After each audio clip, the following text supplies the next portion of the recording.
Welcome students, জ্ঞানজ্যোতি coaching সেন্টারের পক্ষ থেকে তোমাদের সকলকে আরো একবার স্বাগত।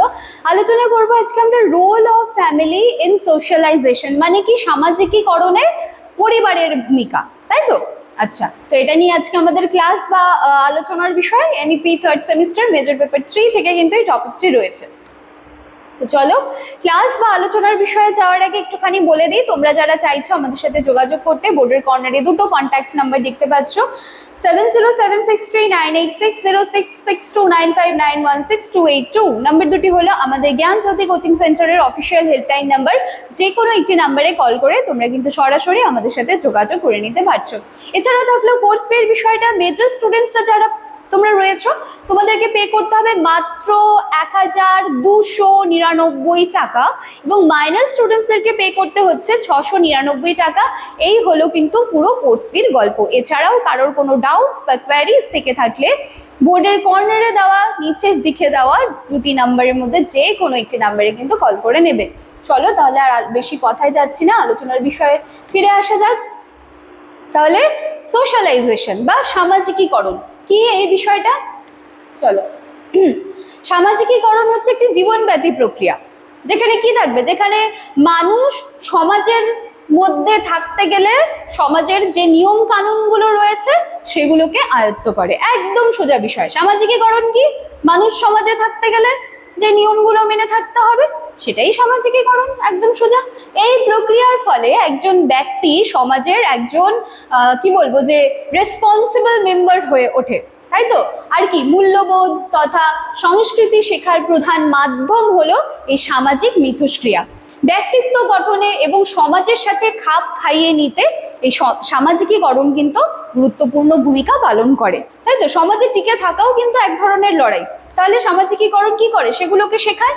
আচ্ছা, এবার আমরা আলোচনা করছি কি সামাজিকীকরণের রোল অফ ফ্যামিলি, পরিবারের ভূমিকা।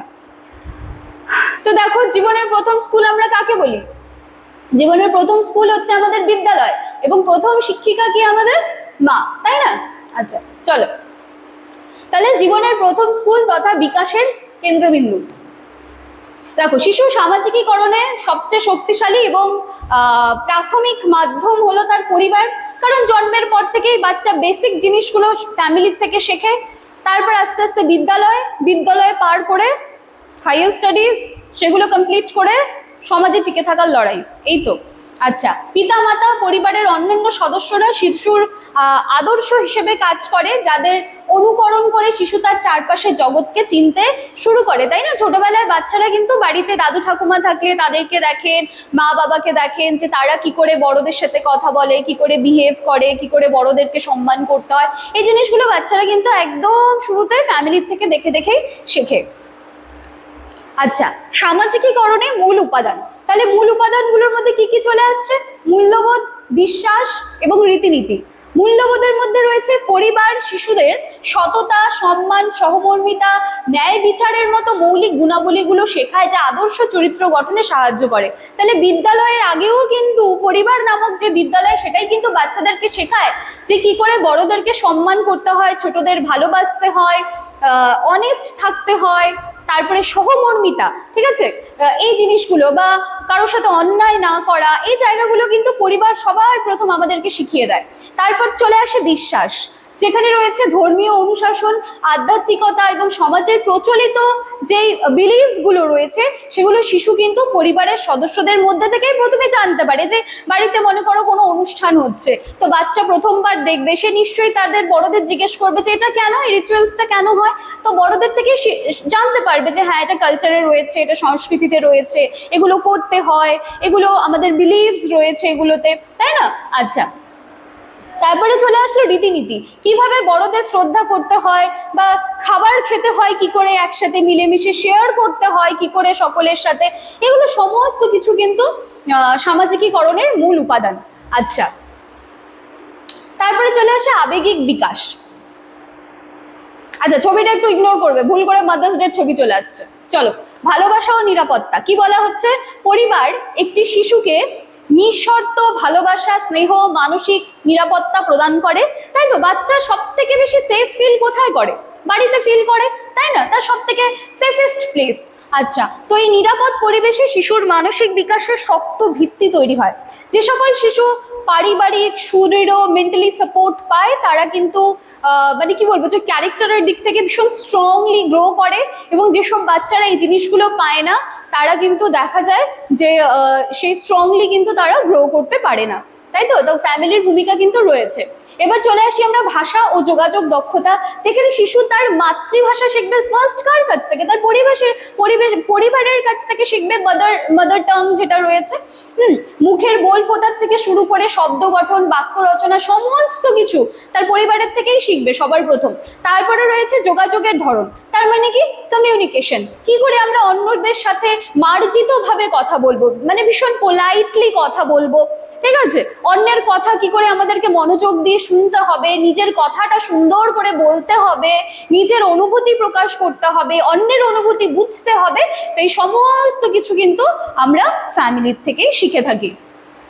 আচ্ছা, আরো বিশেষ কিছু জায়গাগুলো রয়েছে, যেটা হচ্ছে আচরণ নিয়ন্ত্রণ এবং শৃঙ্খলা। এগুলো তো ভীষণ ইম্পর্টেন্ট জায়গা রয়েছে শেখার মতন, যেটা হচ্ছে সঠিক নির্দেশনা প্রদান। পারিবারিক শৃঙ্খলাই শিশুকে কিন্তু ভালো ও মন্দের পার্থক্য বুঝতে সাহায্য করে, তাই না?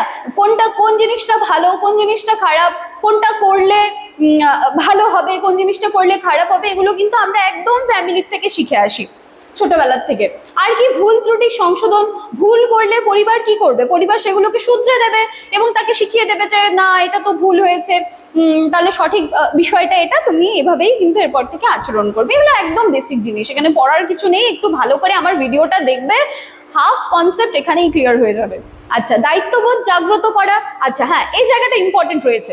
অনেক ফ্যামিলিতে দেখবে বাচ্চাদেরকে না একটুখানি মানে কি বলবো যে খুব বেশি প্যাম্পার করা হয়, যে না আরে ও তো এটা করতে পারবে না, আরে ও তো এটা করতে পারবে না। কিন্তু কোনো কোনো ফ্যামিলিতে দেখবে বাচ্চাদেরকে খুব ছোট থেকে দায়িত্ববোধ কি সেটা বুঝিয়ে দেওয়া হয়, যে ছোট ছোট কাজের মধ্যে থেকে তাকে বোঝানো হবে যে হ্যাঁ এটা তোমার কাজ, তোমার রেসপন্সিবিলিটি, এটা তোমাকে কিন্তু তোমার মতন করেই করতে হবে। তো এই দায়িত্ব দেওয়াটা এবং রেসপন্সিবল হওয়াটা, এটা কিন্তু শেখানোটা ভীষণ দরকার প্রতিটা ফ্যামিলিকে এবং প্রতিটা বাচ্চাকে, তাই তো?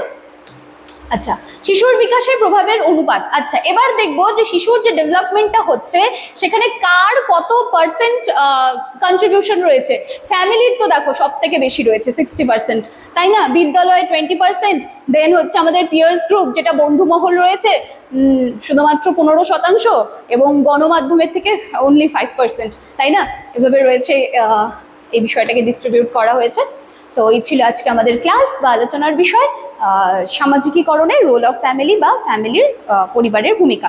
তো আশা করছি এই জায়গাটি তোমাদের আমি ভালোভাবে বোঝাতে পেরেছি, আর কিছু না হোক কনসেপ্টটুকু ক্লিয়ার করতে পেরেছি। আমি আবারও বলবো, বিষয়গুলো মুখস্থ করতে যাবে না, মনে রাখবে, বুঝবে, পয়েন্টগুলো ভালো করে লিখবে, তাহলে সবটা একদম ইজি হয়ে যাবে। তো চলো আজকের ক্লাস বা আলোচনার বিষয় আমি এখানেই শেষ করছি। দেখা হচ্ছে আবার নেক্সট দিনের ক্লাসে। Thank you.